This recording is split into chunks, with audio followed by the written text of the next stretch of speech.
আসসালামু আলাইকুম। এই মুহূর্তে বৃষ্টির পরিমাণ একটু কম, আগের মতো এখন আর বৃষ্টি তেমন একটা হচ্ছে না। আমরা আমাদের মাঠের কাজগুলি শেষ করার পর একটা জমিতে এসেছিলাম ঘাস কাটার জন্য। মূলত আজকে যে জমিতে আমরা ঘাস কাটবো এই জমিতে আমরা ঘাস লাগিয়েছিলাম গত ঈদের আগের দিন, অর্থাৎ গত রোজার শেষের দিকে আমরা এই জমিতে ঘাস লাগিয়েছিলাম। এখনো পর্যন্ত এই জমি থেকে একবারও ঘাস কাটা হয়নি। তো যাই হোক, আমরা আমাদের মাঠের কাজগুলি শেষ করে চলে এসেছি এই জমিতে ঘাস কাটার জন্য। দেখতেই পাচ্ছেন জমিতে যে ঘাসগুলি রয়েছে এগুলি একটু তেমন একটা ভালো হয়নি, কারণ হচ্ছে যে এখানে কোনো বেড়া দেওয়া নেই। ইচ্ছা মতো ছাগল এবং গরুতে এই ঘাসগুলিকে খেয়েছে, এর পাশাপাশি নষ্ট করেছে। এই কারণে মূলত আমরা এতদিন পর্যন্ত এখান থেকে ঘাস কাটিনি। তাই আজকে দেখলাম যে এই ঘাসগুলিকে যদি আর না কেটে নিয়ে যাই তাহলে এগুলি এখানেই নষ্ট হবে, এই জন্য এগুলি কেটে নিয়ে যাচ্ছিলাম। আর সজীব মামা এখানে ঘাস কাটতে এখনো পর্যন্ত আসেননি। আমি নিষেধ করেছিলাম যে এখান থেকে ঘাস না কেটে অন্য জায়গা থেকে ঘাস কাটার জন্য। এই ঘাসগুলি যেহেতু একটু বয়স হয়ে গিয়েছে তাই এই ঘাসগুলি হয়তো খাওয়াতে আমাদের একটু কষ্ট হবে, যদিও আমাদের ক্ষেত্রে এই সমস্যাটা হয় না, কারণ আমরা যেহেতু আমাদের মেশিনে কেটে তারপর এই ঘাসগুলিকে খাওয়াই একেবারে গুঁড়ো করে, যেটা আপনারা দেখেছেন। তো আলহামদুলিল্লাহ ঘাসগুলি আমাদের কাটা শেষ হয়ে গিয়েছে। আমরা যেহেতু অনেক মানুষ একসাথে এসেছি তাই ঘাসগুলি কাটতে আমাদের তেমন একটা বেশি সময় লাগেনি। সাধারণত এত মানুষ আমরা একসাথে ঘাস কাটতে আসি না, কিন্তু আমরা যেহেতু একসাথে আজকে কাজ করেছি মাঠে, এই কারণে হচ্ছে একসাথে এসে ঘাসগুলিকে আমরা কেটে আমাদের যে ভ্যান আছে ভ্যানের মধ্যে আমরা খুব সুন্দর করে সাজিয়ে নিচ্ছিলাম।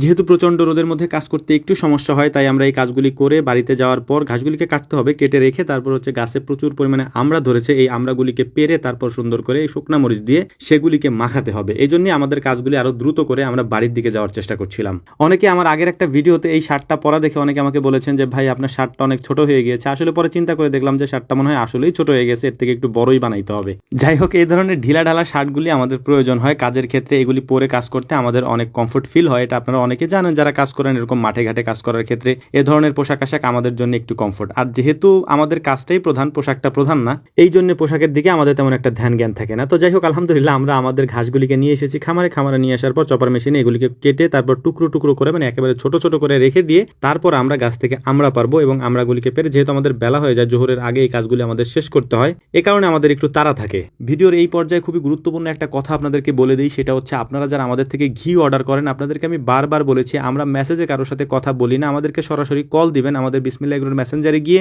সরাসরি আমাদেরকে কল দিয়ে ঘি অর্ডার করতে পারবেন, ইনশাআল্লাহ আমাদের সাথে কথাও বলতে পারবেন। আমরা কারোর সাথে মেসেজে কথা বলি না। মেসেজে কেন কথা বলি না আমি সেটাও বলেছি। আপনারা যাতে অরিজিনাল ঘিটা পেতে পারেন এই কারণেই মূলত আমরা মেসেজে কথা বলি না, কারণ মেসেজে কথা বললে বোঝা যায় না আপনি কার সাথে কথা বলছেন। তবে আমরা যেভাবে কথাটা বলি, অর্থাৎ আমাদেরকে রাত 9টা থেকে 10টা যখন আপনি কল দেন তখন সরাসরি আপনাদের ঠিকানা নিয়ে আপনাদের কাছে অরিজিনাল ঘিটা আমরা পৌঁছে দিতে পারি। এই কারণেই মূলত আমরা মেসেজে কথা বলি না। আমাদেরকে রাত 9টা থেকে 10টা বিসমিল্লাহ এগ্রোর ফেসবুক পেজের মেসেঞ্জারে গিয়ে কল দিলে আমাদের সাথে আপনি কথা বলতে পারবেন। এটা শুধু ঘির অর্ডারের জন্য না, আপনি যে কোনো সমস্যা খামার রিলেটেড যে কোনো কথা আমাদের সাথে বলতে পারবেন রাত 9টা থেকে 10টা।